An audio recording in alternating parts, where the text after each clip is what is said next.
ceux des anciennes dispensations ou époques, ceux qui ont vécu sous la loi,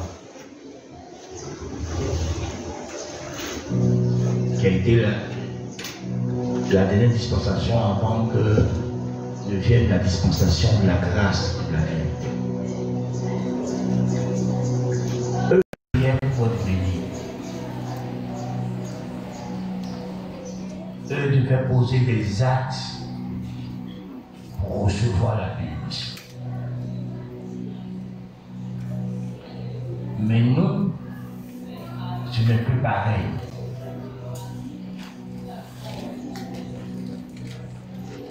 Nous, les croyants sous la grâce, nous avons une grâce exceptionnelle. C'est qu'une seule personne a posé les actes ou l'acte qu'il fallait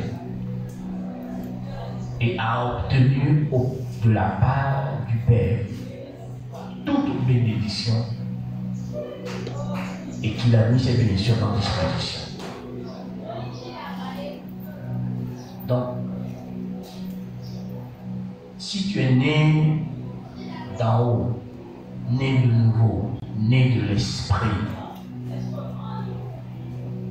si le Saint-Esprit en toi a rendu témoignage à ton esprit que tu es fils, fille de Dieu,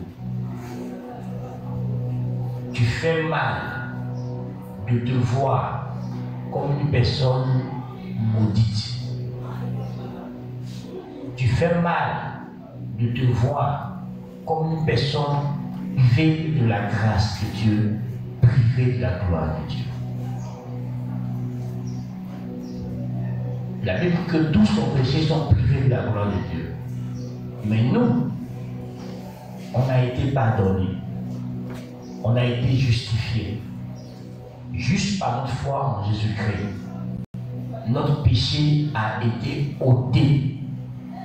Donc, tu n'es plus privé de la gloire de Dieu. Tu as été introduit dans la gloire de Dieu. Et tu es censé vivre dans la gloire de Dieu. Et tu es censé participer à la gloire de Dieu. Parce que la Bible dit que Jésus t'a glorifié. Amen, amen. Donc te voir comme quelqu'un qui n'est pas béni, qui n'est pas favorisé par Dieu, ce n'est pas comprendre ce que Jésus a fait pour toi. Ce n'est pas comprendre le salut que tu as reçu. Ce n'est pas comprendre.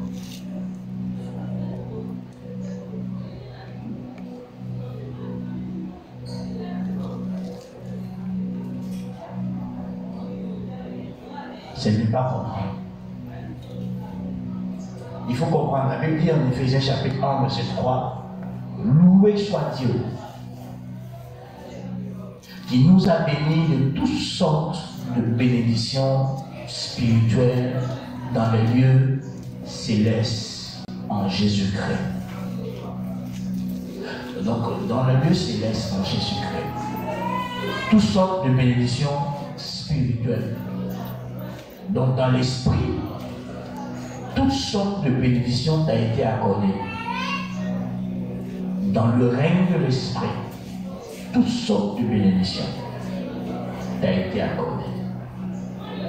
Toutes sortes de bénédictions spirituelles, de bénédictions visibles t'ont été accordées en Jésus-Christ. Et la Bible dit, il faut louer Dieu, il faut célébrer Dieu, il faut magnifier Dieu.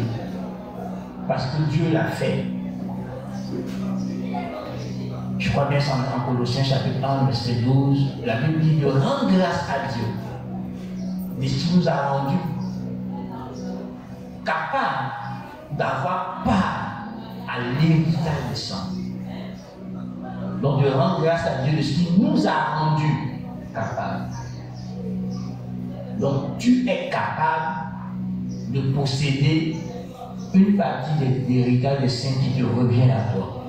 Parce que Dieu te reconnaît comme son fils, comme sa fille. Donc, ce que nous on fait dans le Nouveau Testament, on utilise des clés pour manifester la bénédiction que nous portons déjà. Donc, si dans ton esprit, tu ne te vois pas, et dans ton cœur, tu ne crois pas que tu es une personne bénie, tu annules ou tu rends caduque l'œuvre de la croix. Tu ne peux pas être en Christ et puis te considérer comme une personne qui n'est pas bénie. Tu es en déphasage avec la pensée de Dieu. Dieu te voit comme quelqu'un qui l'a béni parce qu'il a maudit son fils pour que toi tu sois béni.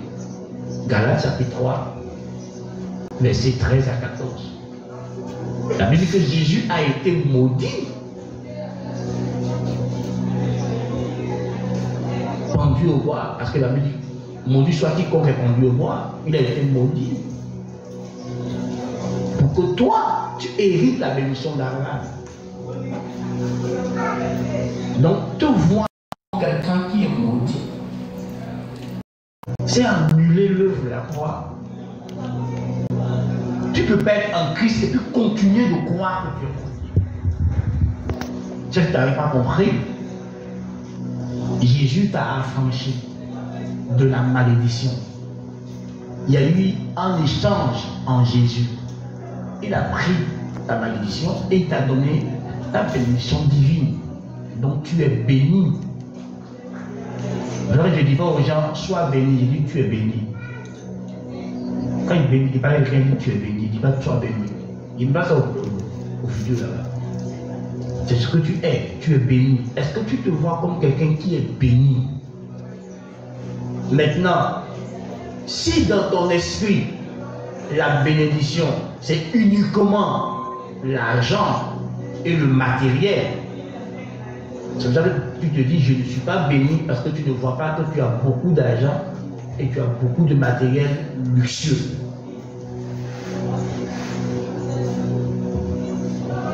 Mais vous voyez, Joseph, dans l'Ancien Testament,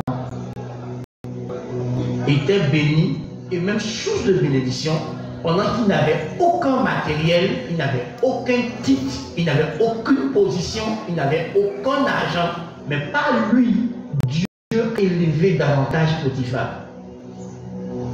Parce que Joseph était béni, était une source de bénédiction. Et quand son temps est arrivé, sa bénédiction matérielle s'est manifestée. Il est plus grand que Potiphar, mais il était déjà plus grand que Potiphar, puisque Dieu bénissait Potiphar par lui.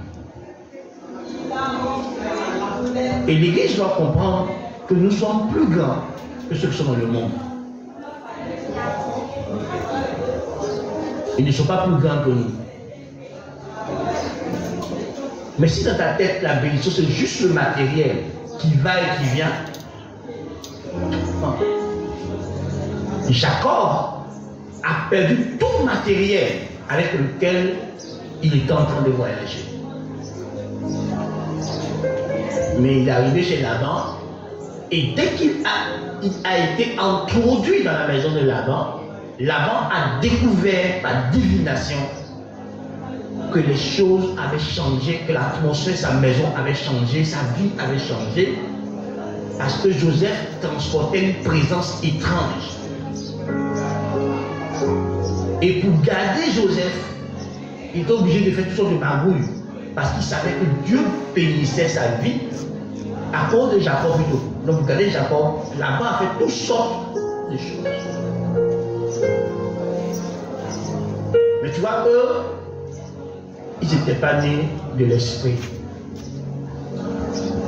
Eux, ils n'avaient pas la présence permanente de Dieu manifestée par le Saint-Esprit en eux. Toi et moi, on a la présence permanente de Dieu par le Saint-Esprit qui vit en nous. Mais on se voit comme des maudits.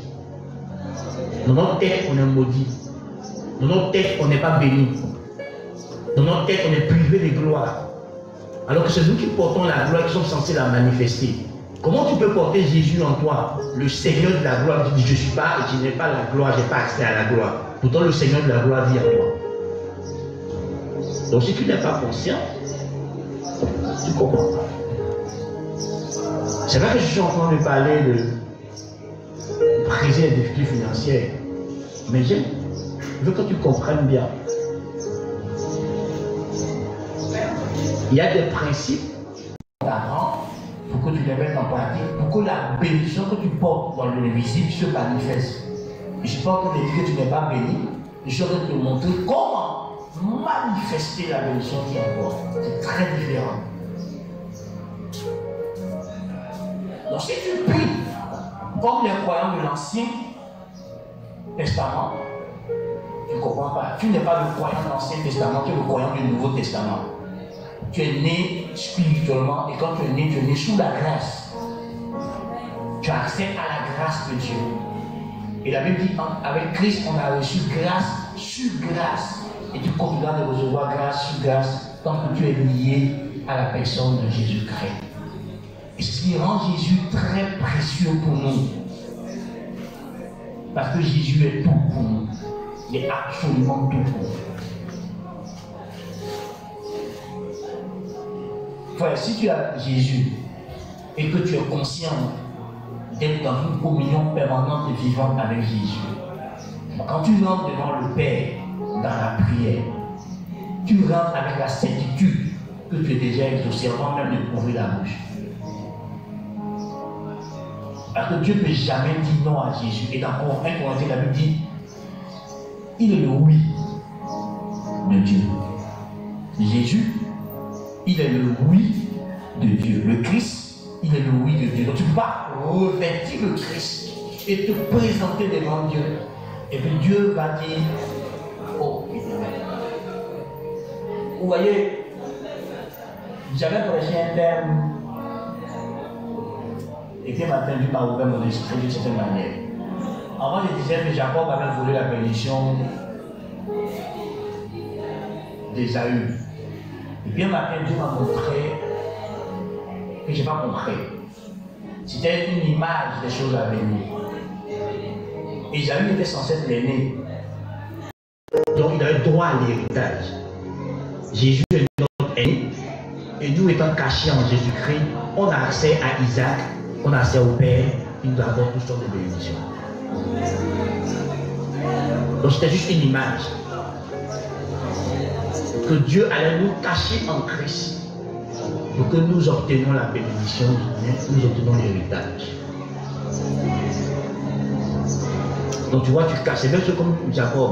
Tu te présentes, Dieu reconnaît ta voix, mais quand il te touche, il a l'impression de voir Ésaü. Donc quand Dieu te voit, il voit Jésus. Et comme Jésus est sans péché, tu veux que Dieu te reproche quoi? Donc nous sommes le corps du Christ. Donc quand nous on parle, qui parle? Répondez-moi. Quand nous on parle, qui parle? C'est toi qui parles ou c'est Christ qui parle? Ah, tu comprends pas? Quand tu es en prière, quand tu parles, qui parle? C'est toi ou c'est le Christ?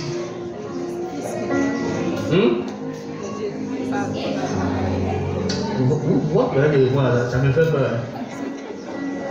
Vous répondez avec l'incertitude quoi. Qui parle quand tu es en prière? Mais toi tu es un membre du corps de Christ. On dit qui il y en a qui parle? Il parle. Est-ce que Dieu peut refuser quelque chose à Jésus? Non. Donc ça d'aller dans la prière en ton nom. Cesse d'aller dans la prière en ton nom. Va au nom de Jésus. Tu vois, soit dis dans ta tête, quand tu pries, je prie en tant que fils dans le Fils.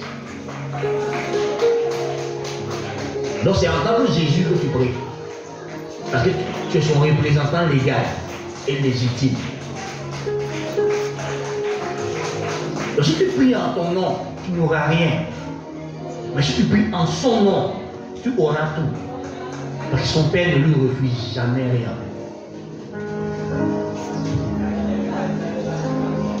Et ce matin, je vais attaquer ta mentalité. La mentalité dans laquelle tu sers Jésus. On est censé servir Dieu dans un esprit nouveau. Ne sois pas un mercenaire.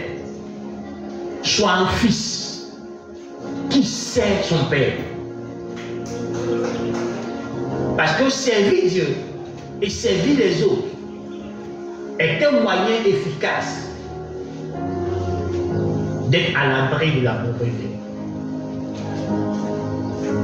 Donc mon sous-thème de ce matin, c'est servir Dieu et servir son prochain. C'est une clé qui permet de manifester la grandeur, de manifester la bénédiction. Servir Dieu et son prochain. Mais la plus belle expression du service de Dieu, c'est de le manifester envers notre prochain. Envers les humains qui sont autour de nous. Envers les hommes que nous côtoyons. Nous sommes censés les servir. Nous sommes censés être au service des autres. Et c'est une clé importante. Quand tu prends l'Ancien Testament qu'on lira tout à l'heure, qui annonce les choses à venir, Dieu dira à Israël de le servir. Et s'il le sert, voici ce qu'il va faire pour eux. Mais pour nous, c'est déjà accompli. Jésus l'a fait. Il l'a obtenu et il nous l'a donné.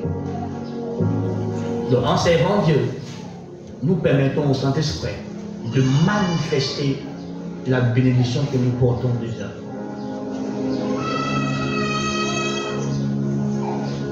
Donc tu ne peux pas servir Dieu dans l'esprit dans lequel les Juifs servaient Dieu. On doit servir Dieu dans l'esprit dans lequel Jésus servait Dieu. Et Jésus, notre modèle, servait Dieu en tant que fils. Donc il ne servait pas pour recevoir. Il servait pour honorer son Père. Il servait pour révéler son Père. Il servait pour exposer la beauté, la grandeur, la suprématie de son Père. Donc il ne servait pas pour avoir, pour acquérir, pour posséder. Parce qu'il était propriétaire de toutes choses, puisqu'il était fils de Dieu. Ce que son Père avait, lui appartenait aussi. Et Jésus l'a dit son vivant. Il dit tout ce qui est au Père est à moi. Est-ce que tu peux dire que tout ce qui appartient à Dieu t'appartient? Est-ce que dans ton esprit, tu te reconnais comme fils de Dieu, sans aucun doute dans ton cœur? Tu es sûr, tu es certain que tu es un fils de Dieu, que Dieu a fait de toi son fils. Et tu vois, ça, c'est indépendamment de notre volonté. C'est indépendamment de la volonté de nos parents. Jean chapitre 1, verset 12 dit: mais à tous ceux qui l'ont reçu, à tous ceux qui ont cru en son nom, il nous a donné le droit d'être enfants de Dieu. D'autres versions disent le pouvoir d'être enfants. Au verset 13, la Bible dit: lesquels ne sont pas nés ni du sang, ni de la chair, ni de la volonté des hommes, mais de la volonté de Dieu.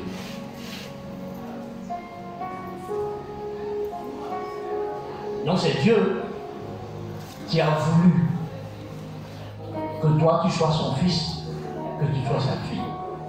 Et cette volonté de Dieu existait en lui avant même que le ciel et la terre ne soient fondés. Avant même qu'Adam ne chute dans le péché. La Bible dit qu'il nous a élus avant la fin du monde et nous a prédestinés à être ses fils adoptifs en Jésus-Christ. Éphésiens chapitre 1, verset 4, 5, 6, vous pouvez trouver là. Donc tu n'es pas fils de Dieu ou fille de Dieu parce que tu le voulais. Tu n'es pas fils de Dieu, fille de Dieu, parce que ton père et ta mère le voulaient. Tu n'es pas fils de Dieu, fille de Dieu, parce que ton père et ta mère sont fils et filles de Dieu. Donc toi aussi tu es devenu fils de Dieu. Non. Mais pas la volonté de Dieu. Pas la grâce de Dieu. Donc le fait que tu as accepté Jésus est une grâce, une faveur que Dieu t'a manifestée. Donc c'est un privilège pour toi et moi d'être appelé fils de Dieu. Et dans 1 Jean chapitre 3, la Bible dit, voyez quel amour Dieu nous a aimés pour qu'on soit appelé enfant de Dieu. Donc c'est l'amour de Dieu, la miséricorde de Dieu, la grâce de Dieu qui a fait de toi et moi fils de Dieu. Amen. Et l'une des meilleures manières pour nous d'honorer Dieu, c'est de le servir. Amen. L'une des meilleures manières pour nous de dire merci à Dieu, c'est de le servir. Est-ce que quelqu'un comprend? Amen. Servir Dieu comme mercenaire n'est pas une bonne chose. Si Dieu ne fait pas ceci pour moi, si Dieu ne fait pas cela pour moi, je ne vais pas servir Dieu. Ça, c'est l'esprit du mercenariat.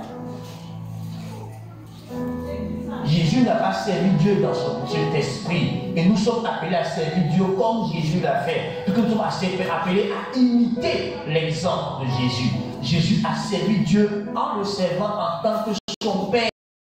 Et toi et moi, on doit servir Dieu en tant que notre Père. Vous voyez, si chez moi à la maison, j'ai des fils, des filles et des serviteurs, je ne paye pas un salaire à mes enfants parce qu'ils me servent à la maison, parce qu'ils me rendent service, parce qu'ils font des choses pour la maison. Ils le font en tant que des fils et des filles. La servante le fait en tant que la servante. Donc tous les fins du mois, je lui donne un salaire. Tu ne lui donnes pas son salaire, 1 mois, 2 mois, elle me dira qu'elle quitte la maison. Mais mes fils, que je m'occupe d'eux, je ne m'occupe pas d'eux, ils serviront à la maison. Et c'est la maison de leur père. Donc prendre soin de la maison de leur père, en bénir la maison de leur père, est un devoir de fils pour eux. Donc ils ne réclameront pas un salaire parce qu'ils prennent soin de la maison de leur père. Ils ne réclameront pas un salaire parce qu'ils s'occupent de la maison de leur père. Dans quel esprit tu sers Dieu? En tant que fils ou en tant que fille? Oui, dans le service de Dieu, c'est certain que la bénédiction découle. Parce qu'il a dit en Israël, à Israël. On va le lire. Exode 23, verset 25. Exode 23, verset 5. La parole de Dieu dit ici: vous servirez l'Éternel, votre Dieu, et il bénira votre pain et vos eaux. Et j'éloignerai la maladie du milieu de toi. Il n'y aura dans ton pays ni femme qui avorte, ni femme stérile. Je remplirai le nombre de tes jours. J'enverrai ma terreur devant toi. Je mettrai en déroute tous les peuples chez lesquels tu arriveras. Je ferai tourner le dos devant toi à tous tes ennemis, etc. Amen. Gloire à Dieu. Ça, c'est à Israël que Dieu parlait. Il n'était pas en train de parler à l'église. Il parle à Israël. Et il dit à Israël, si Israël le sait, voici ce qu'on lui fera, et voici comment il va les bénir. Leur pain, leurs os, leurs entrailles, tout ça sera béni par lui Dieu. Même dans leur combat contre leurs ennemis, il fera en sorte que leurs ennemis fuient devant eux. Mais nous, on n'est pas Israël. Nous, on est l'Église. Et nous, on sert Dieu en tant que fils. Les fils légitimes de Dieu. Donc Dieu ne peut pas nous dire à nous, si tu me sers, je te bénirai.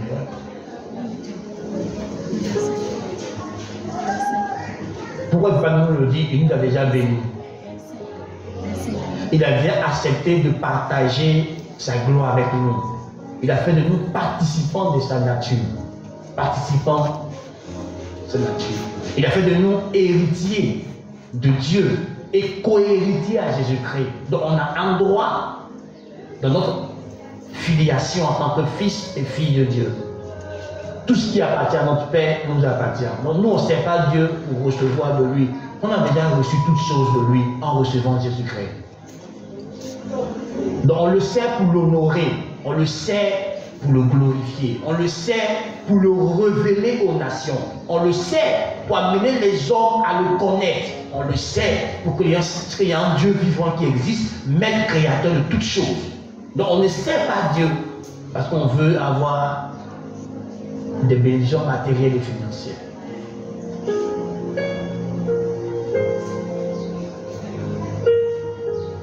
Gloire à Dieu.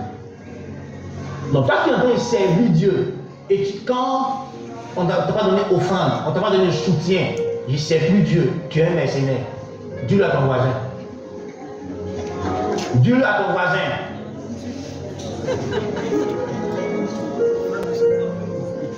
J'ai dit dis-le. Tu as peur, tu ne vas pas te frapper. Faut le dire. Frère, tu n'es pas à ton poste, tu n'es pas actif dans l'église, tu n'es pas engagé. Pourquoi? Parce que je ne suis pas béni, parce que je ne suis pas encore marié, parce que je n'ai pas encore enfant, parce que je n'ai pas encore ceci. Tu es un mercenaire. Les fils servent leur père, ils honorent leur père, ils n'attendent rien de leur père. Parce qu'ils partagent tout avec leur père, parce qu'ils savent que l'héritage leur appartient. Quand les fils prennent, quand un monsieur a une entreprise et que ses enfants travaillent dans l'entreprise et puis se battent, que l'entreprise ne tombe pas là, parce qu'ils savent que l'entreprise leur appartient.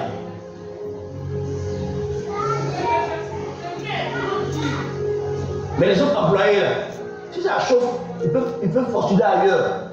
Mais les autres, ils savent que c'est l'entreprise de leur père. Si ça tombe, c'est leur héritage qui part. Tous les verras se battent pour que leur entreprise familiale ne tombe pas. C'est leur héritage. Donc les fils travaillent pour leur père en étant conscients que tout ce que leur père a est à eux. Donc ils n'ont pas besoin d'attendre un salaire pour quelque chose qui leur appartient. Si tu sais que l'église t'appartient parce que tu es fils de Dieu, tu serviras Dieu sans arrière-pensée. Parce que tu sais que ton père prendra toujours soin de toi. La preuve en est que Israël ne marchait pas correctement avec Dieu, mais chaque matin, la manne était disponible pour eux. Pourquoi? Parce que la Bible dit que Dieu considère Israël comme son fils, comme son premier-né. Je pose la question à quelqu'un ici, en tant que père, en tant que mère. Est-ce que le fait que ton enfant est hostile, ton enfant est impoli avec toi, ça t'empêche de prendre soin de lui, ça t'empêche de le nourrir, de le vêtir, ça t'empêche de le soigner, ça t'empêche de payer sa scolarité? Quel père fait ça? Quand tu fais ton dit que tu es quel genre de père? Un père irresponsable. Nous tous on dit, mon enfant encore immature, je vais continuer de l'éduquer. Mais tu fais ce que tu as à faire en tant que père, en tant que mère, pour ton enfant qui est odieux envers toi. Pour ton enfant qui te honnie devant les gens. Pour ton enfant qui te déshonore. Donc si toi, un être humain, tu peux prendre de ton enfant qui te déshonore parce qu'il est ton fils ou ta fille, c'est Dieu qui ne le fera pas. Es-tu plus bon que Dieu? Es-tu plus gentil que Dieu? Maintenant, allons-y. Chaque jour, Dieu pourvoit à tes besoins. Est-ce que c'est parce que tu marches correctement avec Dieu? Répondez.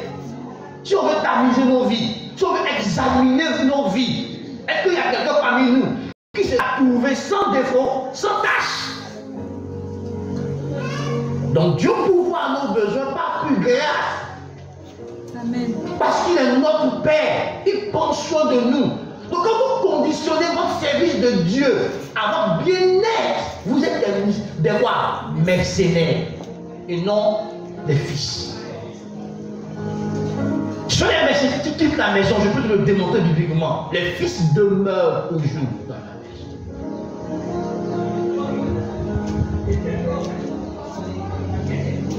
Oui, c'est facile d'appeler le pasteur papa. Mon père, c'est mon père spirituel. C'est facile de dire ça. Mais les fils, le père lui reconnaît ses fils. Jésus a dit, si vous êtes fils d'Abraham, pourquoi vous ne faites pas les œuvres d'Abraham? Dans Jean chapitre 8, tu ne peux pas te réclamer de quelqu'un et tu fais le contraire de ce que la personne fait. Tu ne peux pas dire à un pasteur, je suis ton fils. Le pasteur a une ligne doctrinale et toi tu as une autre ligne doctrinale. Tu n'es pas son fils. Parce qu'un fils garde les enseignements de son père et il les transmet à ses fils. Dans la vie physique, c'est ça, en fait. La plupart des valeurs que j'inculque à mes enfants, je les ai reçues de mon père et ma mère, qui m'ont éduqué, qui m'ont transmis des valeurs.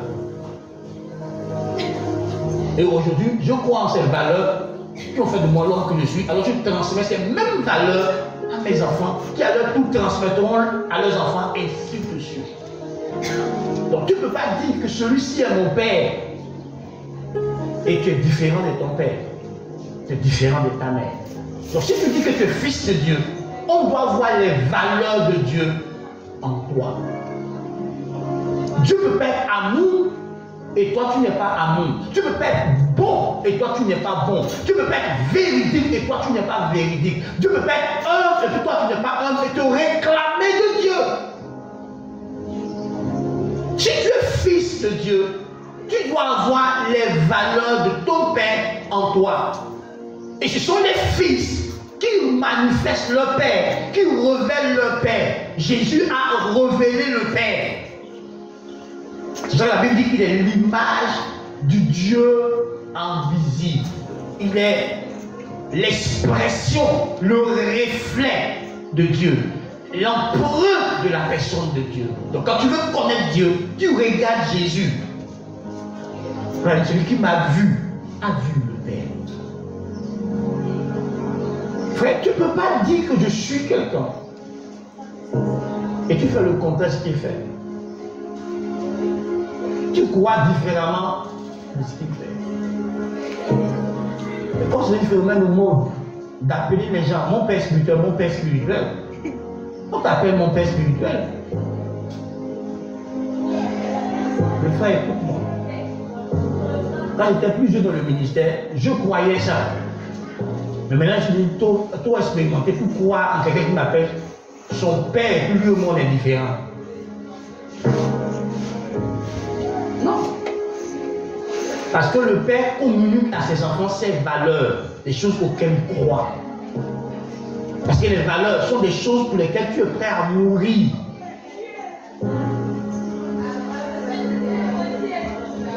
Donc ton père spirituel ne peut pas avoir la foi, tu marches avec ton père spirituel, tu n'as pas la foi. Parce que tu es avec lui là, tu le verras manifester la foi, tu le verras faire les choses par la foi. Donc comment se fait-il que lui fait les choses par la foi et toi tu fais les choses autrement? Et tu te réclames de lui. Frère, si ton père spirituel est versé dans les Écritures, il te poussera à chercher les Écritures, à chercher la connaissance des Écritures.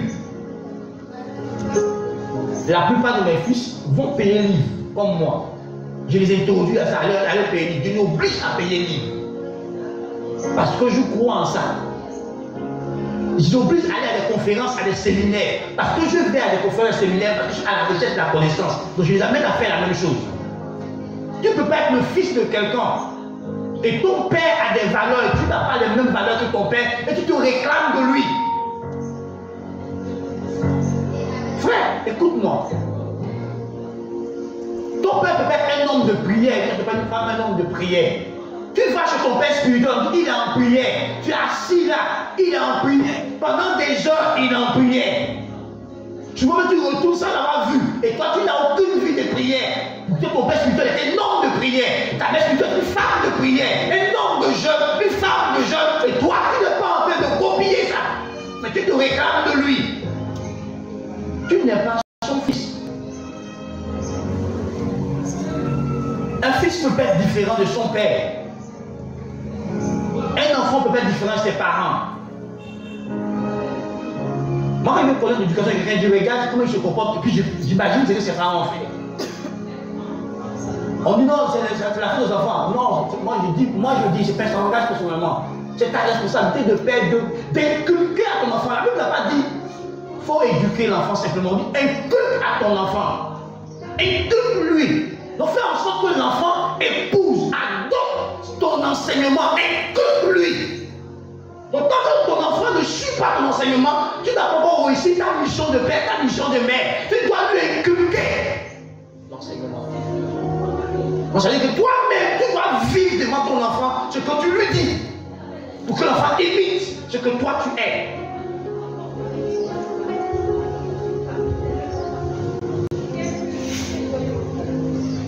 N'est-il pas écrit que vous les reconnaîtrez par leurs fruits? On reconnaît l'arbre par son fruit. Donc tu as accroché à un arbre. Comment se fait-il que toi qui es la branche accrochée à un tronc, la vie que tu as à l'intérieur est différente de la vie que le tronc a? Tu as vu ça où? C'est le tronc qui alimente la branche. C'est le tronc qui donne sa sève à la branche. Donc comment ça fait que tu es accroché à quelqu'un? Il a une vie différente de toute notre vie. Et tu dis que tu es accroché à lui. La vie qui se trouve dans la branche est la même vie qui se trouve dans le tronc. Et spirituellement, tu ne peux pas être lié à quelqu'un. Et la vie que lui manifeste est différente de la vie que toi tu manifestes. C'est que tu n'es pas lié à lui spirituellement.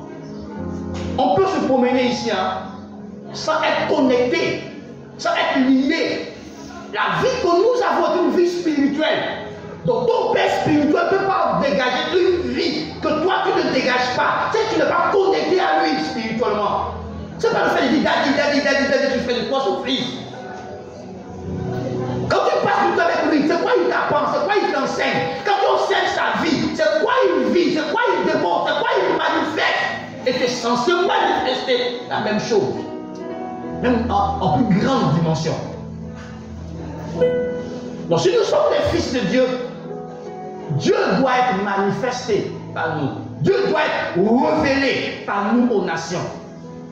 Et c'est le service qu'on rend à Dieu. On révèle Dieu, on manifeste Dieu, on dévoile Dieu. Donc on vit Christ à l'intérieur. Et dans nos paroles et dans nos actions, Christ est manifesté, Christ est révélé aux hommes. C'est là qu'on dit, ce sont les fils de Dieu. Quand Jésus mourait, ce qui s'est produit a fait qu'un Romain, un soldat romain a dit, certainement, assurément, celui-ci est fils de Dieu.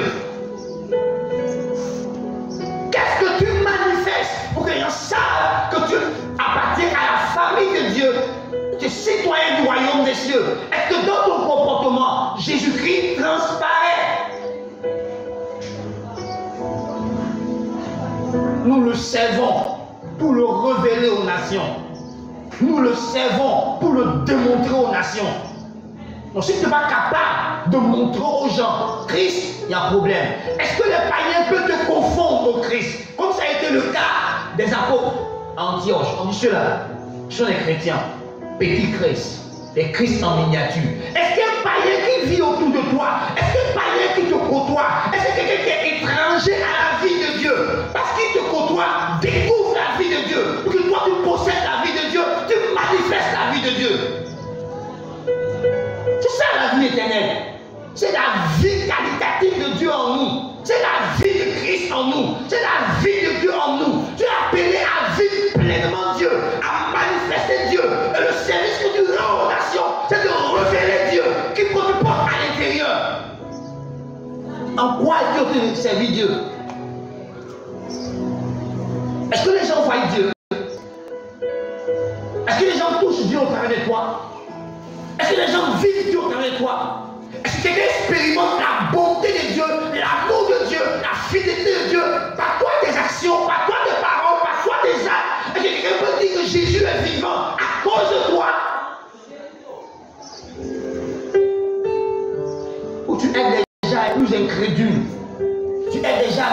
croire en l'existence de Dieu. Tu aides les gens à ne pas croire que Dieu peut transformer une vie. Tu aides les gens à ne pas croire que Dieu libère du péché. Tu aides les gens à ne pas croire que Dieu délivre. Pourtant Dieu rend libre. Mais depuis que tu suis Dieu, tu n'es pas parvenu à la liberté. Pourtant tu es censé être un homme libre pour servir Dieu. Il a dû délivrer Israël de l'Égypte pour qu'Israël révèle le Christ, accepte Jésus. Que Jésus vienne en Israël pour accomplir l'œuvre de la croix. Il a dit à Pharaon de laisser aller mon peuple pour aller m'adorer, pour aller me servir. Adorer et puis servir, ce sont deux mots qui vont ensemble. Tu sais qui? On ne peut pas servir deux maîtres. Toi, tu sais quel maître. Le maître, tu sais, la Bible dit que tu vas l'aimer, tu vas l'honorer, tu vas t'attacher à lui. Et tu vas mépriser l'autre. Donc tu vas servir Dieu et maman. Donc à qui es-tu attaché? À Dieu? Pas à maman. Frère, écoute-moi. Si tu consacres réellement ta vie à Dieu, si tu mets ta vie au service de Dieu, si tu acceptes que Dieu dispose de ta vie et que tu deviens utile entre les mains de Dieu, Dieu te donnera tout ce qu'il faut pour que tu le serves. Il te mettra à l'abri du besoin, à l'abri du manquement, pour que tu le serves avec. Il rendra ton service pour lui plus agréable, plus efficace. Mais est-ce que tu as laissé ta vie entre les mains de Dieu? C'est ça, servir Dieu. Servir Dieu, c'est se rendre disponible, utile entre les mains de Dieu. Et de permettre à Dieu de se servir de ma vie pour accomplir sa volonté, pour accomplir son dessein, pour accomplir ce que lui, Dieu, il veut accomplir. C'est de devenir un instrument vivant entre les mains de Dieu, qui exécute les ordres de Dieu, qui accomplit la volonté de Dieu, qui ne fait rien que la volonté de Dieu. Si tu ne sers pas Dieu de cette manière, tu ne peux pas te servir Dieu. Tu peux pas être au service de Dieu en accomplissant ce que toi tu veux. Si tu n'es pas au service de Dieu, tu n'es pas sous les ordres de Dieu. Celui qui sert Dieu, il est sous les ordres de Dieu. Il reçoit ses ordres de Dieu et exécute ce que Dieu lui dit de faire. Il ne fait pas que lui veut. As-tu déjà vu Jésus faire une chose que Dieu n'a pas dit le concernant? Il a consacré sa vie à accomplir la volonté de son Père. Comment tu sers Dieu? En faisant des choses que Dieu n'a pas ordonné de faire. En fréquentant des lieux que Dieu n'a pas ordonné de fréquenter. En allant dans un endroit où Dieu t'a pas envoyé. Tu n'es pas conduit par l'Esprit de Dieu. Tu n'es pas à la disposition de Dieu. Tu n'es pas petit dans tes mains de Dieu. Et tu résistes à Dieu. Mais tu sers Dieu. Quand tu n'es pas obéissant à la voix de l'Esprit. Comment tu veux te dire que je sers Dieu quand tu n'obéis pas à l'Esprit de Dieu? Ceux qui servent Dieu sont consacrés à Dieu. Ceux qui servent Dieu ont renoncé à tout. Ceux qui servent Dieu portent leur roi et suivent Jésus-Christ dans le chemin. Es-tu au service de Dieu? Est-ce que Dieu peut t'employer? Est-ce que Dieu peut t'utiliser quand il veut, comme il veut, où il veut? Es-tu maniable par Dieu? Est-ce que Dieu peut faire de ta vie ce qu'il a envie de faire? C'est ça, servir Dieu. C'est se mettre à la disposition de Dieu. C'est livrer sa vie à l'autel de Dieu. Tu appartiens à Dieu. On dit l'homme de Dieu, la femme de Dieu. Tu appartiens à Dieu. Tu es l'esclave de Dieu. Tu es l'instrument de Dieu. Tu ne fais rien que Dieu t'a pas ordonné. Tu ne fais rien de ta propre initiative. Tout ce que tu fais, c'est que Dieu te commande de faire. Tu exécutes les ordres de Dieu. Un point clair. C'est-tu Dieu? Va-tu où tu veux. Fais tout ce que tu as envie de faire dans le service de Dieu. Tu ne tiens pas encore Dieu. Tu utilises Dieu. C'est très différent. Je servis de Dieu et servir Dieu est très différent. Ceux qui servent Dieu ont leur vie consacrée à Dieu. Ceux qui servent Dieu ont été séparés, ont été mis à part. La consécration, ils sont séparés, ils sont sanctifiés, mis à part pour exécuter ce que Dieu demande. Il n'y a pas de service de Dieu sans une consécration authentique et vraie. Si tu n'es pas un homme consacré, une femme consacrée, tu ne sers pas Dieu. Tu ne peux pas servir Dieu sans être consacré. On commence par la consécration. Dieu te met à part. Il te sépare de tout pour te mettre à son service. Tu ne peux pas te porte-parole de Dieu tant que les choses viles et les choses précieuses qui sont en toi n'ont pas été séparées pour que tu parles de la part de Dieu. Dieu va te séparer. Il va te consacrer. Il va te sanctifier, te mettre à part avant de t'utiliser. On ne sait pas Dieu avec la mentalité humaine. On sait Dieu par l'Esprit de Dieu, dans une conscience pure, un amour vrai et une foi véritable, une foi sincère. C'est ce qu'il a dit à Pierre, est-ce que tu m'aimes? Si tu n'aimes pas Dieu, tu ne peux pas le servir. Tant que tu n'as pas accédé à la révélation de l'amour de Dieu, tu ne vas pas commencer à apprendre à aimer Dieu. Tu ne peux pas servir Dieu, tu ne peux pas prendre soin des âmes de Dieu. Si toi-même tu n'aimes pas Dieu, on ne sert pas les hommes si on n'aime pas Dieu. Parce que les hommes sont difficiles à gérer, difficiles à conduire. Donc si tu n'es pas rempli de l'amour de Dieu, de l'amour inconditionnel, tu ne pourras pas servir Dieu. Tu démissionneras.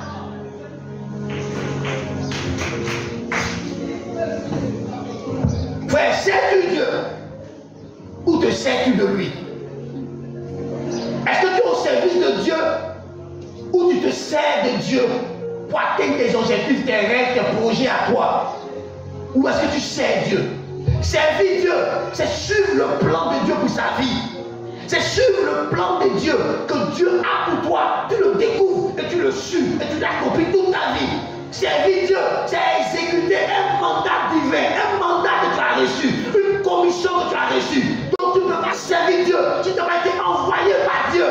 Dieu doit t'envoyer. Et quand Dieu t'envoie, il te donne une mission, il te donne un but précis, une vision précise que tu exécuteras toute ta vie. Et cette vision te dicte ta conduite.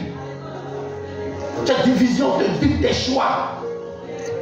Cette vision te dicte tes fréquentations. La vision que tu portes, le fardeau qui brûle en toi. D'accomplir le dessein de Dieu, d'accomplir le but de Dieu. Toutes tes décisions sont par rapport à ce fardeau. Tout ce que tu fais est par rapport à ce fardeau. Tu ne fais rien en dehors de ce fardeau. Sers-tu Jésus ou te sers-tu de lui? Église, est-ce que tu sers Dieu? Ou est-ce que tu te sers de Dieu? Es-tu un fils ou es-tu un mercenaire? Est-ce que tu sers Dieu? Les fils servent Dieu. Les mercenaires utilisent Dieu pour atteindre leurs objectifs, leur but.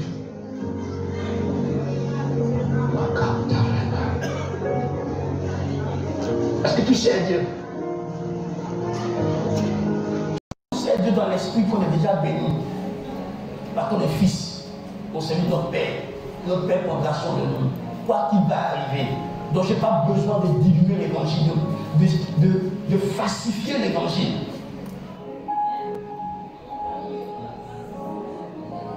Ma source n'est pas l'église. Ma source est Jésus-Christ. Et il pourra toujours. Église, est-ce que tu sers Dieu? Es-tu à la disposition de Dieu? Est-ce que Dieu peut interrompre ce que tu fais pour te conduire ce que lui veut? Si Dieu te dit ce matin, je veux que tu ailles au Burkina pour moi, est-ce que tu chercheras à partir au Burkina? Non, tu diras à Dieu, je n'aime pas le Burkina Faso. Si Dieu veut que tu ailles le servir dans un village aux gens humains là-bas, est-ce que tu diras à Dieu que moi j'aime la ville, j'aime pas le village? Est-ce que tu es prêt à servir Dieu? C'est facile de le dire. Mais sans consécration, ce n'est pas possible. Enfin, est-ce que tu sais Dieu? C'est une source énorme de grâce. Servons-nous Dieu ou est-ce qu'on se sert de lui? Est-ce que tu as utiliser Dieu Ou bien est-ce que tu t'es mis à la disposition de Dieu? Est-ce que c'est Dieu qui t'utilise ou c'est toi qui utilises Dieu? Réponds à la question dans ton âme. Est-ce que Dieu t'utilise ou bien toi tu utilises Dieu? Est-ce que tu sers Dieu ou est-ce que tu te sers de Dieu pour atteindre tes objectifs? Parce que quand tu sers Dieu, tu es consacré à atteindre des objectifs de Dieu de par ta vie. Donc tu fais tout pour la gloire de Dieu. Tu fais rien pour toi. Tu fais tout pour la gloire de Dieu. Tu as renoncé à toi. Quel objectif tu poursuis? Est-ce que ce sont tes objectifs? C'est ta vision à toi, ton ambition à toi, ou c'est la vision de Dieu que tu as découvert, que tu poursuis pour accomplir par une vie de consécration totale et un dévouement total à cette cause?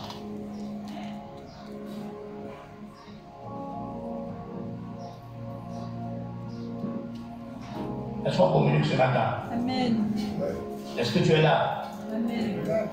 Est-ce que tu comprends ce que je dis? Amen. Frère, servons Dieu. Avant d'être des personnes frustrées, j'essaie de voir rien, assure-toi. Je dis bien, assure-toi. Que c'est vraiment Dieu que tu sers. Que tu reçois les ordres de Dieu et tu les exécutes de Dieu. Assure-toi de ça. Que chaque chose que tu fais, c'est la volonté de Dieu qui est en train d'exécuter. Et non ta volonté à toi. Je répète, tu ne peux pas servir Dieu sans qu'au préalable, tu aies consacré ta vie à Dieu. Que tu t'es soumis à Dieu pour que Dieu te conduise, que Dieu te dirige. Tu ne feras rien de toi-même. Tu feras tout ce que le Saint-Esprit te poussera à faire de la part de Dieu. Tout ce que le Saint-Esprit te mettra à cœur que Dieu veut que tu accomplisses.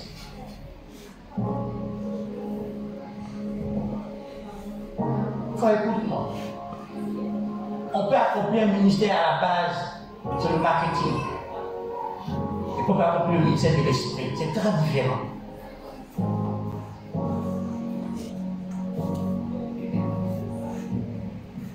Je répète, sans consécration, il n'y a pas de ministère pour Dieu. Tous les ministres de Dieu sont consacrés à Dieu, sont dédiés à Dieu. Tu es ministre de Dieu, je suis ministre de Dieu, on doit tous être dédiés à Dieu. Vous vous souvenez, dans l'Ancien Testament, il a pris une tribu entière. Vous vous rappelez ça? Une tribu entière pour le servir, au lieu des 12 tribus. La tribu, elle faisait quoi d'autre? Hein? Elle met dans le partage de la terre, ils donnent leur part. Ensuite, leur part est qui? Leur part est qui?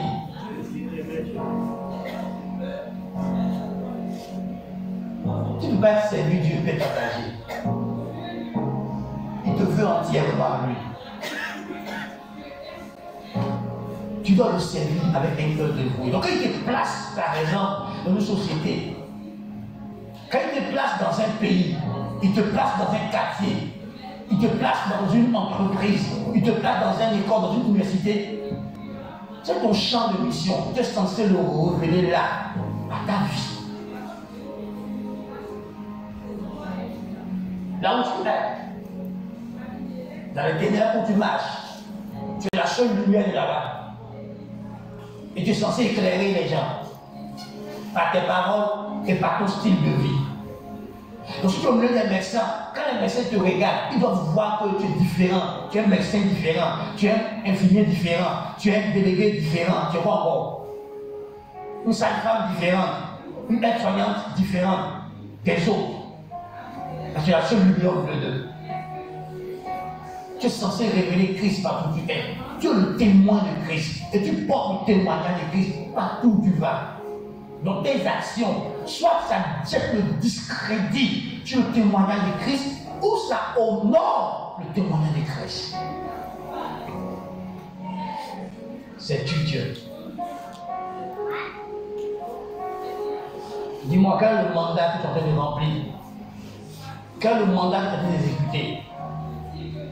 Qu'est-ce que Dieu t'a dit que tu es censé faire pour lui, étant membre de ce corps, le corps de Christ?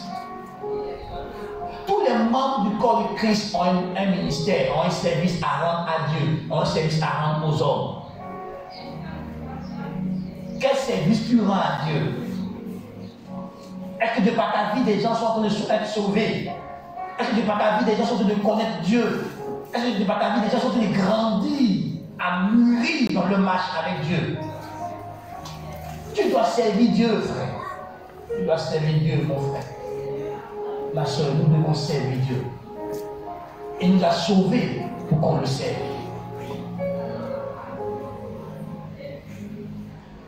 Toi, tu es inquiet de qu'est-ce que tu vas manger, qu'est-ce que tu vas boire, qu'est-ce que tu vas devenir.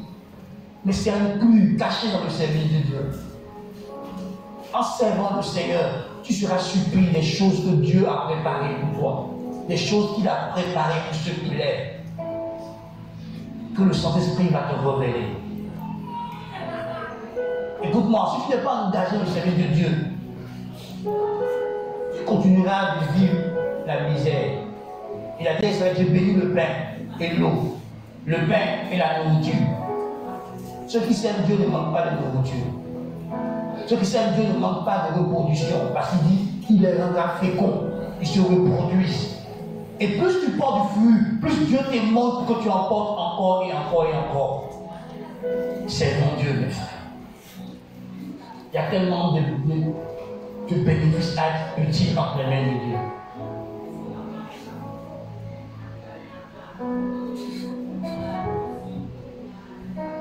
Il y a des relations que tu auras avec qui sert Dieu. Il y a des choses que tu auras, tant sur le plan spirituel, sur le plan matériel, sur le plan financier, juste parce que tu as servi Dieu. Arrête de faire l'œuvre de Dieu assez de négligence. Prends soin de l'œuvre que Dieu t'a confiée. Prends soin de ce que Dieu a mis dans tes mains. Fais-le bien, fais-le de tout ton cœur, fais-le avec dévouement. Arrête de négliger l'œuvre que Dieu a mis dans tes mains.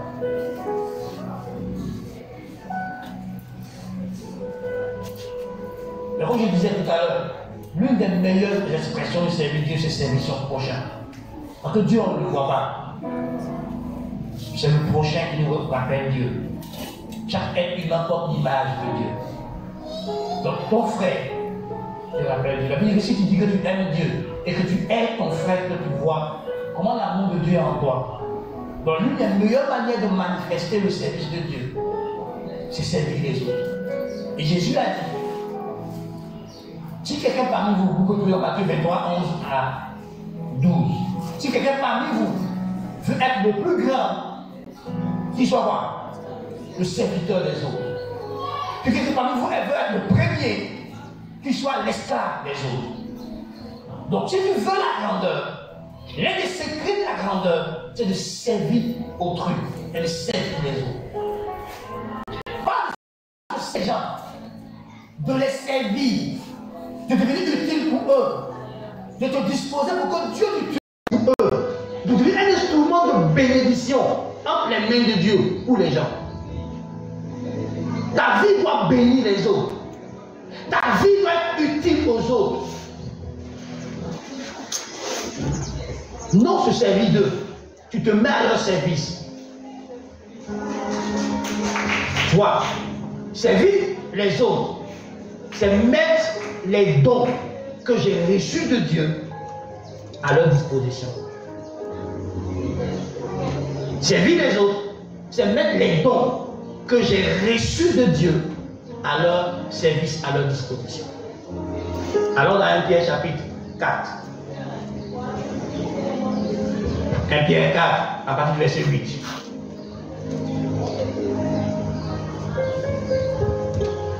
Un Pierre 4, à partir du verset 8.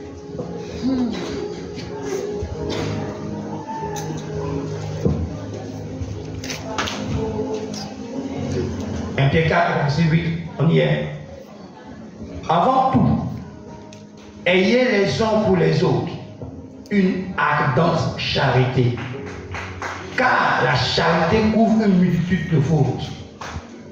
Exercez l'hospitalité les uns envers les autres sans murmurer, comme de bons dispensateurs, des diverses grâces de Dieu. Que chacun de vous mette au service des autres le don qu'il a reçu. Si quelqu'un parle, que ce soit comme annonçant les oracles de Dieu. Si quelqu'un remplit un ministère, qu'il le remplisse selon la force que Dieu communique, afin qu'en toutes choses, Dieu soit glorifié par Jésus-Christ, à qui appartient la gloire et la puissance au siècle des siècles. Amen.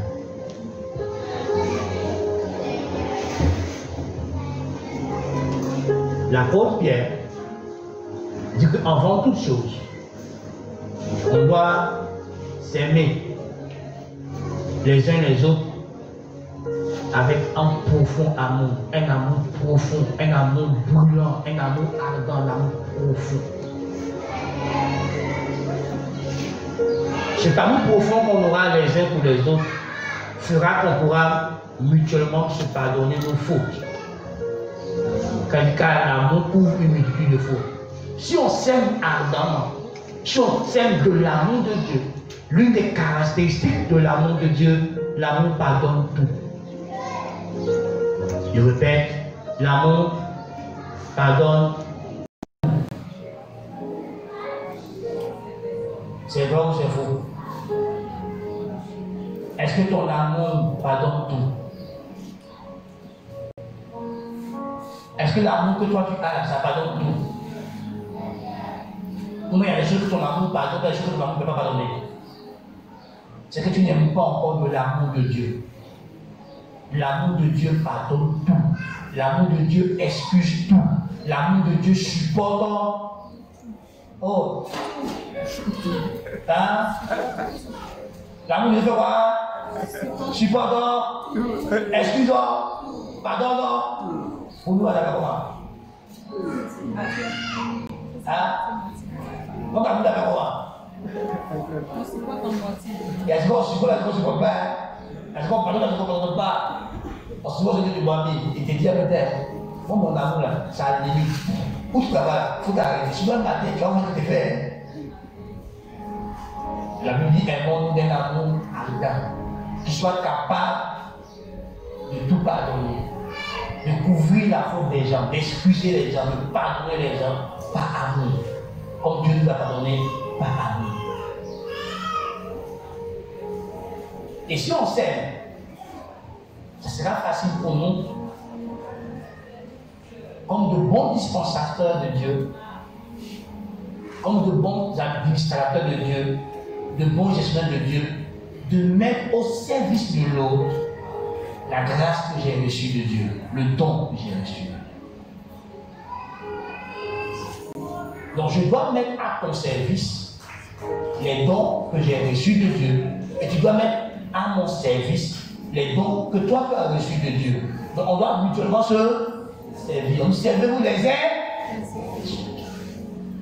Donc nous tous là, on est censés se servir, mais en utilisant les grâces, les dons que nous avons reçus de Dieu.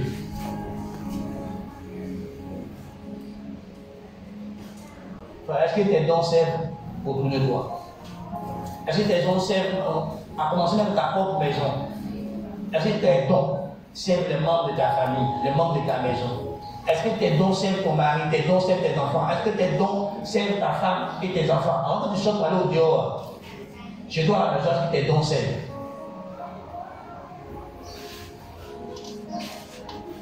Il y en a dans la classe, ça va écouter. Est-ce que tu écoutes les gens? Et puis quand tu écoutes, les gens sont soulagés. Est-ce que ton don de conseil marche? Est-ce que ton don de leadership marche à la maison? Est-ce que ton don de liberté, ça fonctionne à la maison? Est-ce que ton don de prière fonctionne à la maison? Est-ce que ton don de parole de connaissance, parole de sagesse, don de discernement, est-ce que ça fonctionne à la maison? Avant de venir dans la famille spirituelle, dans ta famille biologique, est-ce que ça fonctionne?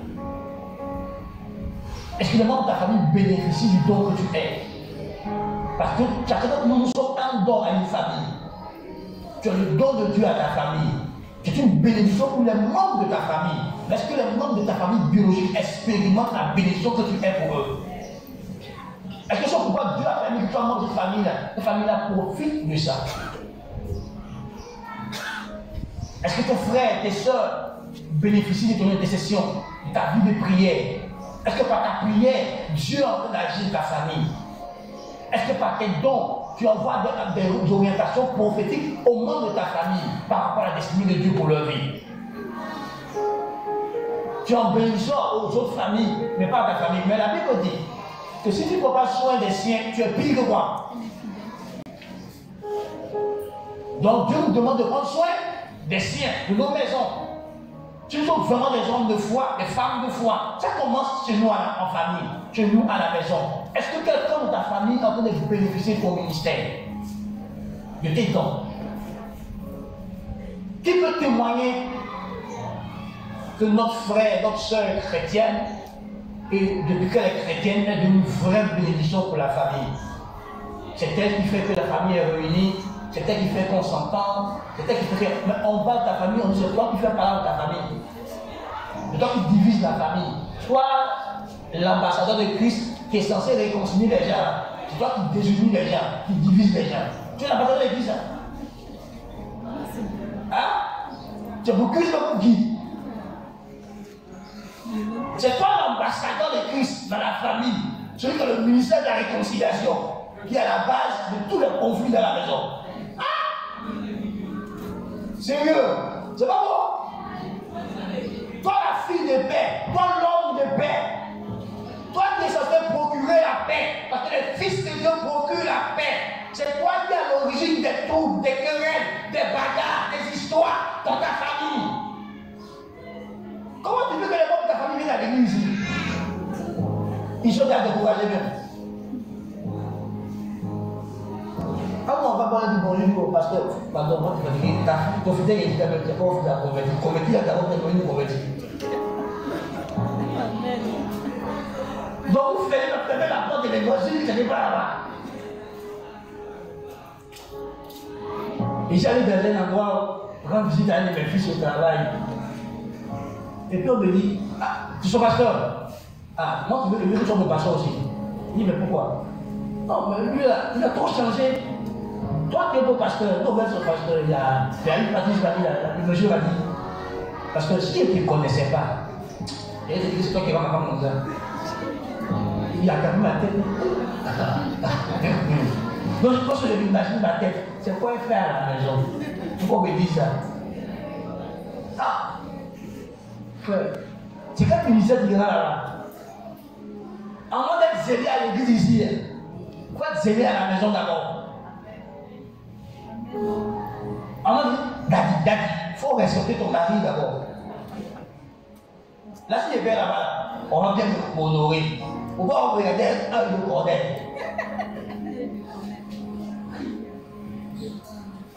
C'est là-bas que ça commence.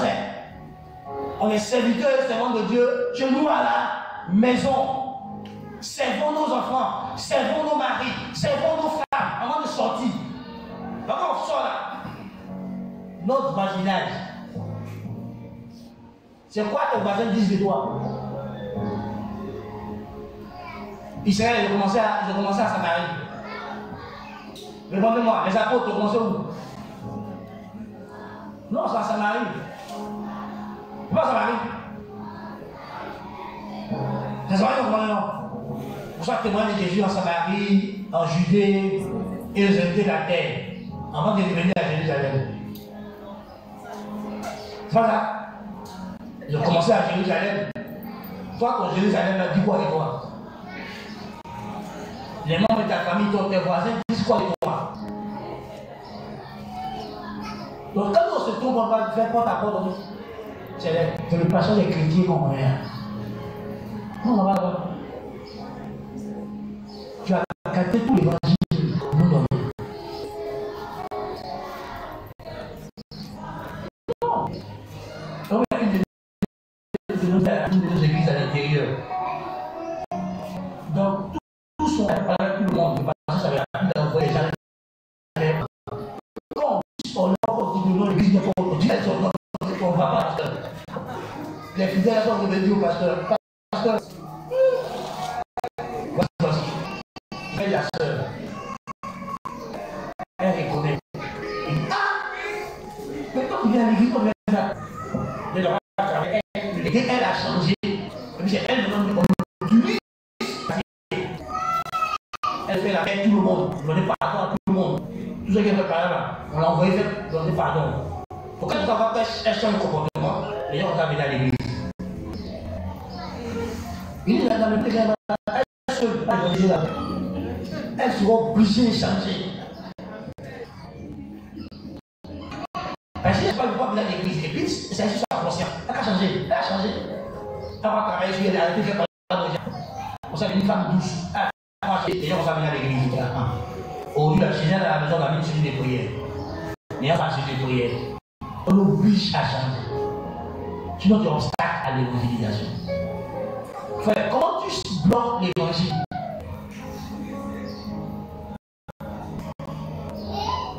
Tu parles en langue. Ton mari est assis là, tu as parlé en 3 heures. Deux paracétamol. Le gars s'est couché la nuit. Il a fait prier toute la nuit. Mais quel chéri est venu, ça dit quoi? On se fait dégage ici. Toi, la soeur en Christ, tu parles et que Dieu te parle. Tu as fait des révélations à ton mari. Mais quand il dit A, tu dis 15, tu détruis l'évangile. Comment tu veux qu'il soit encouragé à te suivre en Christ? Quand lui-même constate que le Christ que tu dis que tu pries là, il ne t'a pas transformé, tu es égal à toi-même. Comment il va te suivre? Frère, nous sommes censés servir Dieu dans nos familles. Nous sommes censés mettre tout au service de nos familles. On veut servir à l'église. C'est dans nos familles. C'est dans nos dehors. Notre travail, qu'est-ce qu'on dit de nous là-bas? Comment on a été utile aux gens? Parce que Dieu t'a placé là-bas en bas. Dieu t'a placé stratégiquement par Dieu pour que le royaume de Dieu touche les gens qui sont autour de toi, qui sont encore membres du royaume de Dieu. Donc tu es la porte du royaume de Dieu, partout où tu es. Plus que le porteur de l'évangile. Et par terre, la Bible dit, pour l'évangile, en tout cas, favorable ou pas. Pour nous, sur un bon prédicateur, on doit annoncer l'évangile. Ta vie doit annoncer l'évangile. Tes mots doivent annoncer l'évangile. Ton attitude doit annoncer l'évangile. Donc nous sommes la porte pour plusieurs, pour qu'ils accèdent au royaume de Dieu. Et nous fermons cette porte aux gens. Parce que nous ne représentons pas dignement et valablement l'évangile. Nous sommes porteurs de vie. Jésus n'a-t-il pas dit sa parole que toi tu es la lumière du monde? Regardez là-bas. Donc toi la lumière, tu n'éclaires pas les gens. La lumière c'est éclairer. Tu n'éclaires pas. Frère. Par nos œuvres de charité, des gens donnent leur vie à Christ. Par notre bonté, qui est la bonté divine en nous. Par l'amour de Dieu que nous portons, qui coule au travers de nous, qui touche tes vies. Frère, quels sont les actes d'amour que tu poses dans ta maison, autour de toi, au travail, dans ton voisinage? Quels sont les actes d'amour poussés par l'Esprit de Dieu en toi, que tu manifestes autour de toi pour sauver des vies? Mais quand tu entends qu'il y a une opportunité de rendre ministère, est-ce que tu rends ministère? Quand tu entends que ton voisin est malade, ta voisine est malade, est-ce que tu cours pour aller prier pour eux? Parce que tu sais que Dieu t'utilise pour guérir. Tu as le don de guérison. Tu as le don d'opérer les miracles. Est-ce que tu vas prier pour les gens? Quand tu apprends que ceux-là, ils ont leurs problèmes, est-ce que tu vas leur proposer la prière pour dire je crois à un Dieu vivant qui peut changer notre situation? Que chaque jour, tu vas prier avec au moins 30 minutes pour que Dieu déclare la situation. Pour que la grâce de Dieu tombe dans notre maison. Est-ce que tu le fais? Tu es indifférent.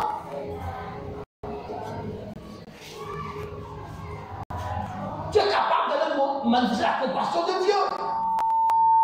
Tu as appris que ce voisin-là, ils ont coupé sa facture de courant parce qu'il a payé son électricité. Ils ont coupé son compteur plutôt. Est-ce que tu allais prier? Est-ce que tu allais posé un amour là-bas? Un an de bonté? Non, frère. Vous voulez être des pasteurs, vous voulez être des serviteurs et des servantes de Dieu. Vous ne faites rien. Jésus a dit, donnez-leur vous-même à. Même à. Ah. Donc c'est à nous de leur donner. Ce n'est pas eux de nous donner. Allez leur donner. Vous n'êtes pas juste la libéralité, non. On n'est pas libéré.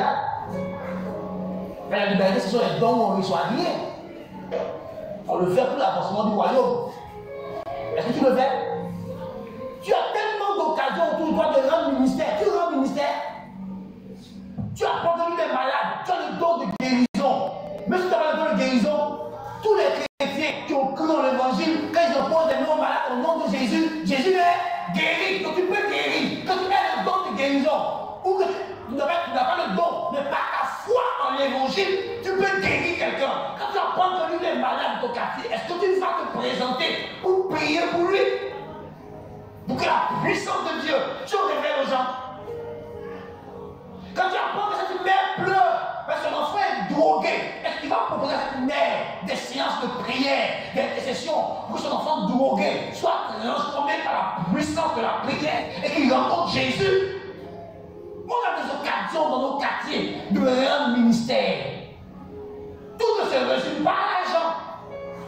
Tu peux aider des gens en les sauvant, en leur parlant de l'évangile, en leur rendant des services utiles. Simplement, ça va toucher les gens.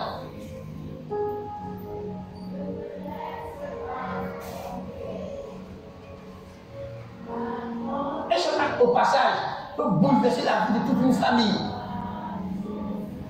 On a l'opportunité de rendre ministère.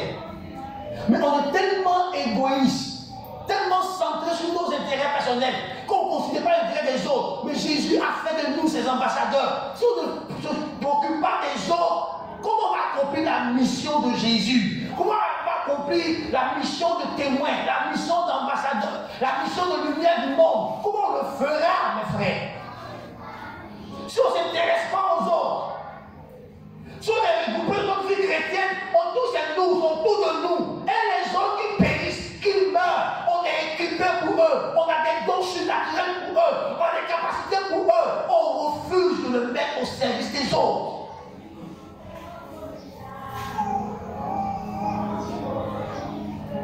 Tu peux aider quelqu'un juste en le mettant en contact avec un avocat, en mettant en contact avec un gestionnaire.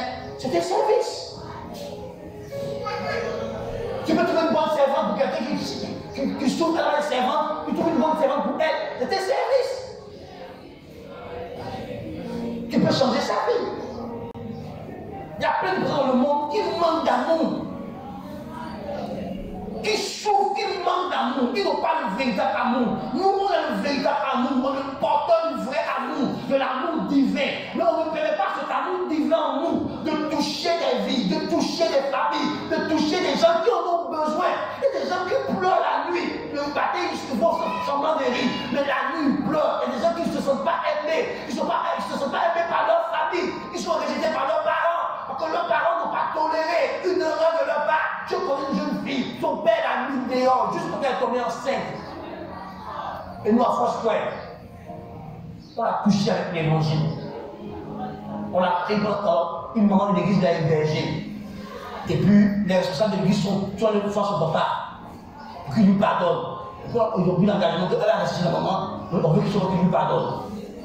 Ils ont s'occupé d'elle, elle est partie à l'école. Ils l'ont remis à l'école. Ils ne sont pas à vu ça, ils ne sont pas à fréquenter l'église.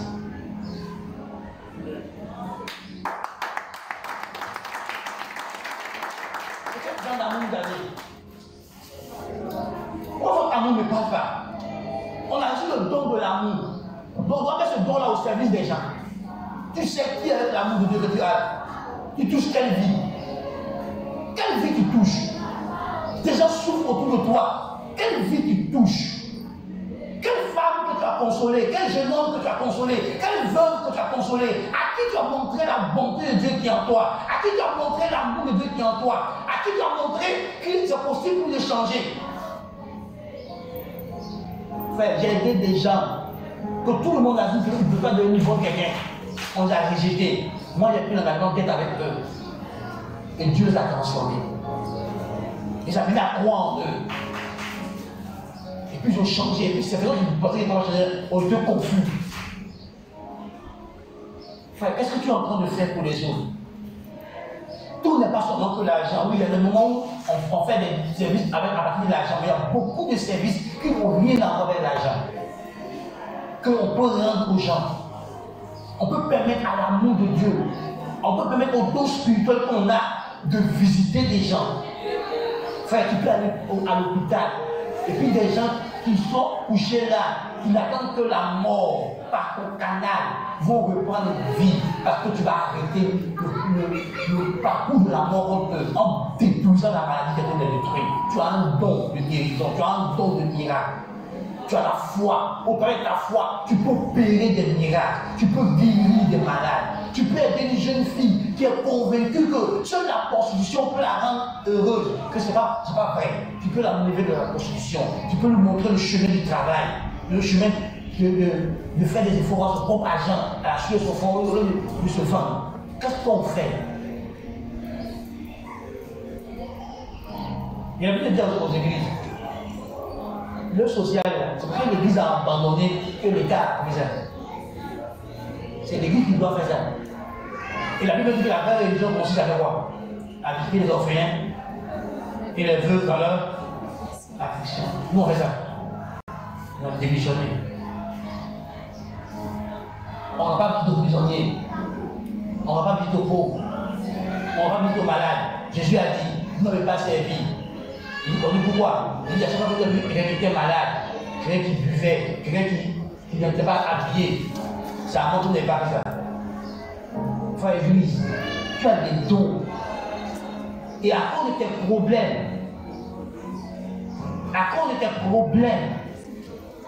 tu négliges tes dons. Écoute-moi, ceux que tu vois engagés pour Dieu ont des problèmes dans leur vie. Ils attendent que Dieu réagisse. Mais pendant qu'ils attendent que Dieu réagisse, ils sont actifs pour Dieu. Il n'y a pas une norme qui n'a pas de soucis. Il n'y a pas une norme qui n'a pas de besoin. Quelqu'un a dit, on a trouvé le problème sur la terre, on va laisser le problème bâtir. Frère, tout le monde a des problèmes. Tout le monde a des défis.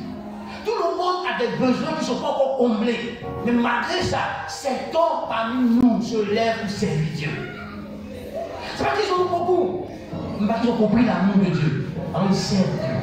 Et quand ils servent Dieu, quand Dieu voit leur fidélité, Dieu ouvre de grandes portes pour eux. Et dit, mais pourquoi Dieu fait bénir le Bible et moi? Mais tu as assis avec tes dons sont morts en toi. Tu as étouffé tes dons de prophétie. Tu as étouffé les grâces que tu as. Tu as étouffé les compétences que tu as. Et tu t'attends à ce que Dieu te bénisse. Qu'il manifeste la bénédiction qu'il t'a donnée. Ça ne se manifeste pas. Parce que les clés que tu as pour les manifester, tu n'utilises pas les clés.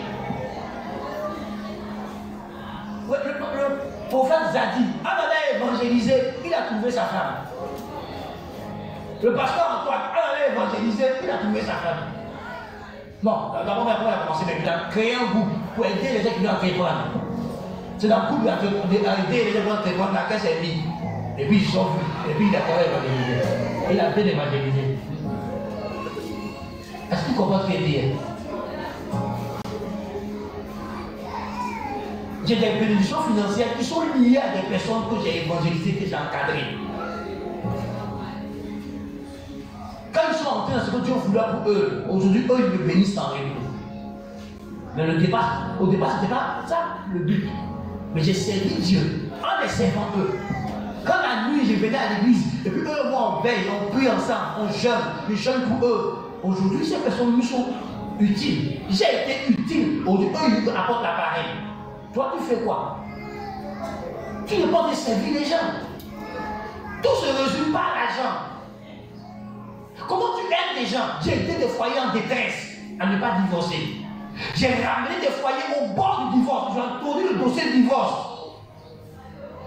On a prié, gêné, jusqu'à le cœur de Marie est revenu vers sa femme. On a résolu la situation. Le divorce a été annulé.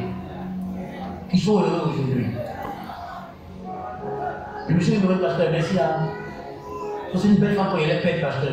Il t'a aveuglé. Pasteur, merci. Ça, c'est suffisant pour moi. Mais il fait bien plus que ça. Mais au moins, il m'a insulté.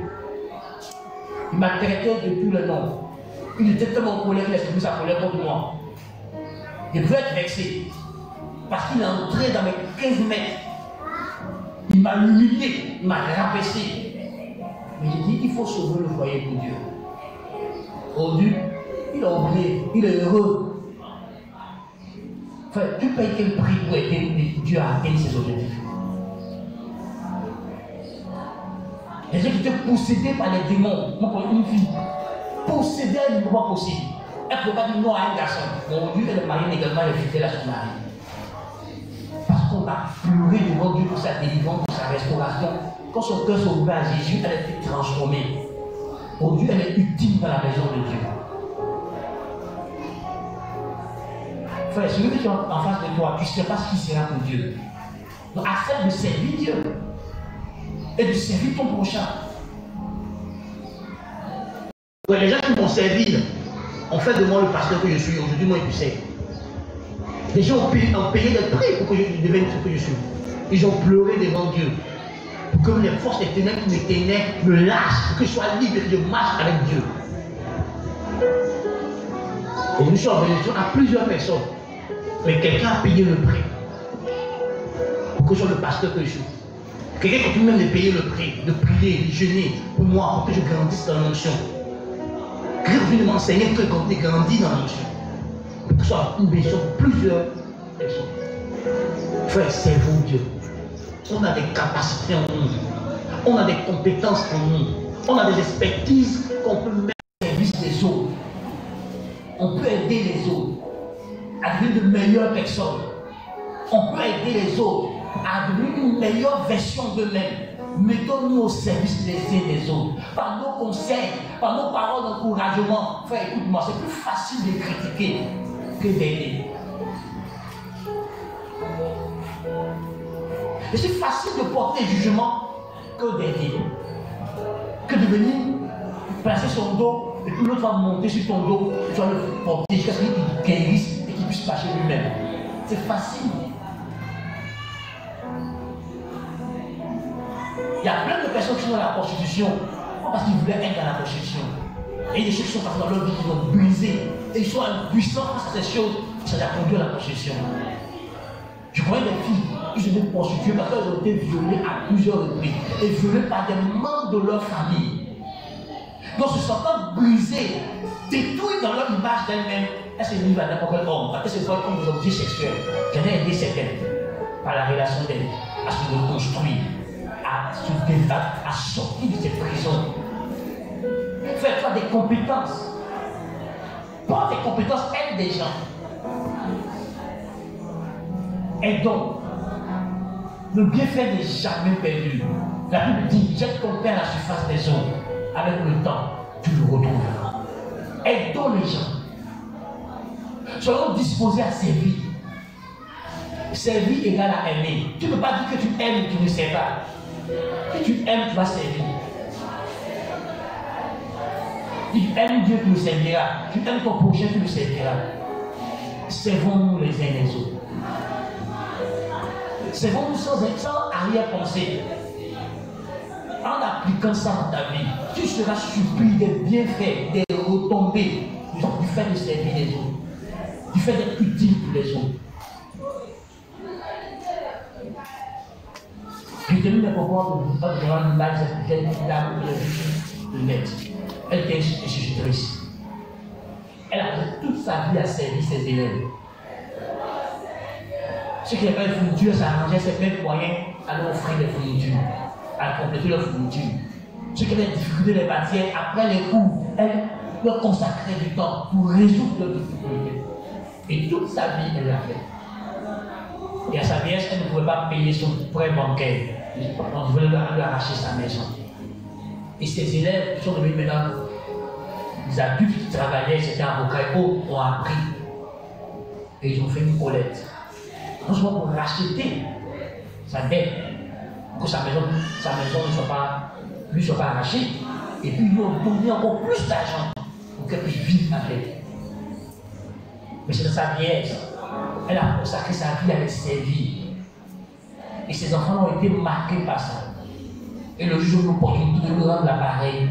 Ils nous ont rendu l'appareil au-delà de même son entendement. Parce que Joseph servait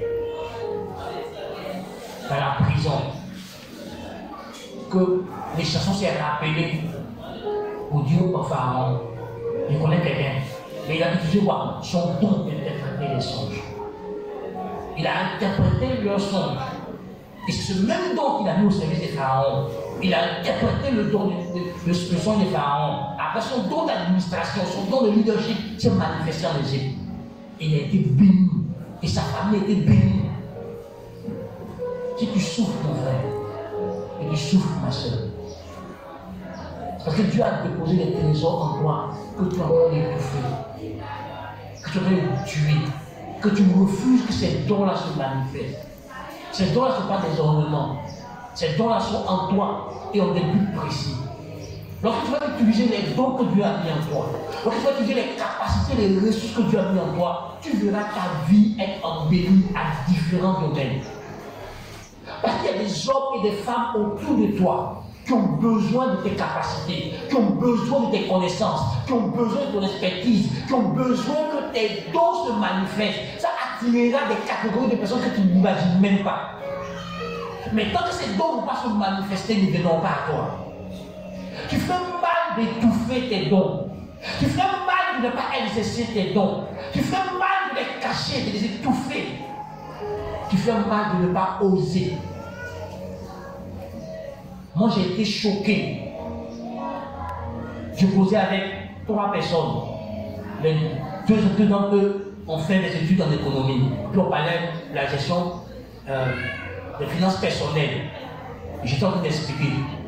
J'ai été choqué quand les 2 qui sont censés être économistes m'ont dit, pasteur, est-ce que tu peux nous aider à nous discipliner comme tu as nous enseigné là? Pourquoi on réussit vraiment à épargner et à investir? Il dit, pourquoi des économistes ont dit, parce qu'il faut les 6 ans. Il y a théorie et puis il y a réalité. Ce que tu expliques, c'est plus pratique. Est-ce que tu peux nous aider? Il dit, oui, je peux vous aider. Mais moi, je n'ai pas fait d'économie, j'ai appris en payant des livres, en me cultivant dans les séminaires dessus. Pour moi-même ma propre gestion personnelle et la gestion financière de l'Église. Aujourd'hui, je suis maintenant au service des autres. Frère, je vous en prie, des gens souffrent. Ils ne savent pas comment faire. Si tu as des connaissances, tu as des compétences, mets-le au service des autres. Sers les autres. Et Dieu te bénira en abondance. Tu seras une bénédiction pour plusieurs familles. Ce que tu as, d'autres ne l'ont pas. Ils en ont besoin. Arrête de négliger tes dons. Arrête de tuer tes dons. Arrête de tuer les capacités, les compétences que tu as. Tu as appris pendant des années. Il y a des gens qui ont besoin de ton expertise pour avancer. Et là, ils ne savent rien. Parce qu'ils n'ont pas appris le domaine dans lequel on peut apprendre. Eux, ils ont besoin de ton domaine pour avancer dans leur vie. Mets-toi à leur service. Tu peux créer une structure à partir de ton domaine pour mettre au service des gens. Les gens ont besoin de conseils dans ton domaine. Je t'en prie.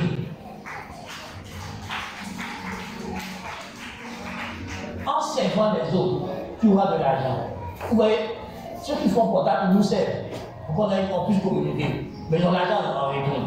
Ceux qui vendent MTN, Move, autres là, ils nous rendent service. Et puis ils ont l'argent en retour.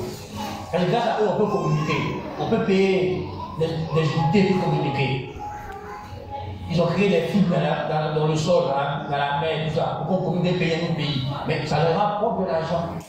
Awa te donne l'eau minérale, tu donnes l'argent en retour. Quoi encore? Céleste te donne l'argent.